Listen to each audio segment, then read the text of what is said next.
The house stood alone on the hill, dark and forbidding. Locals called it Shadow House.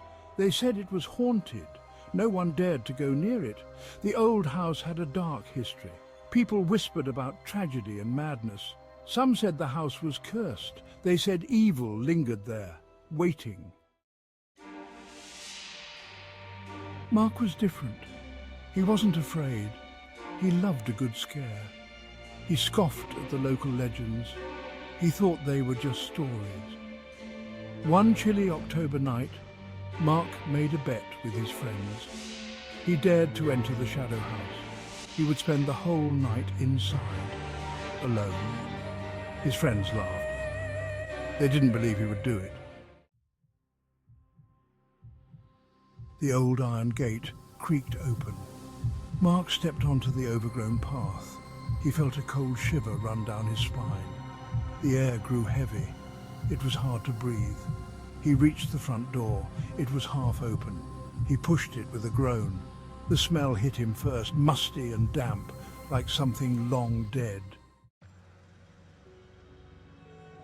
The house was silent. Dust motes danced in the pale moonlight. Mark took a step inside. He felt a presence. Something was watching him. He heard a noise, a soft whisper, coming from the shadows. He turned quickly. Nothing. He told himself it was the wind.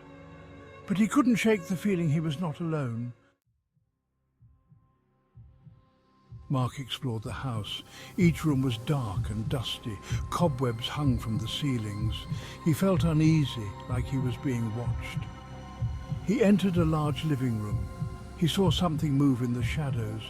A shape, tall and thin. It vanished as he blinked. His heart raced. He heard the whispers again, louder this time, closer. They seemed to be coming from everywhere. He couldn't escape them. He turned and ran. He had to get out of the house, but the shadows followed him. They stretched and twisted, reaching for him. Mark raced up the creaking stairs. He could hear footsteps behind him, heavy and slow.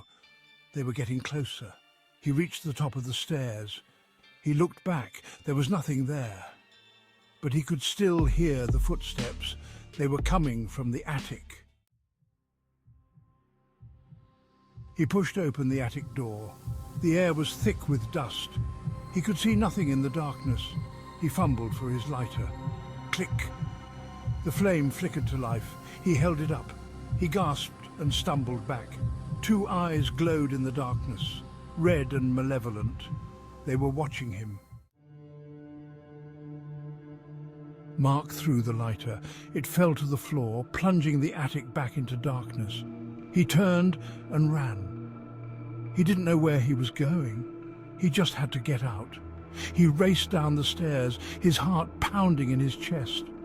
He could hear the whispers all around him. They were laughing at him, mocking him. He slammed into the front door. He fumbled with the handle. It wouldn't open. He threw his weight against it. The door burst open. He tumbled out into the night. Mark never went back to the shadow house. He couldn't explain what he had seen or heard, but he knew one thing. The house held dark secrets, secrets that were best left undisturbed.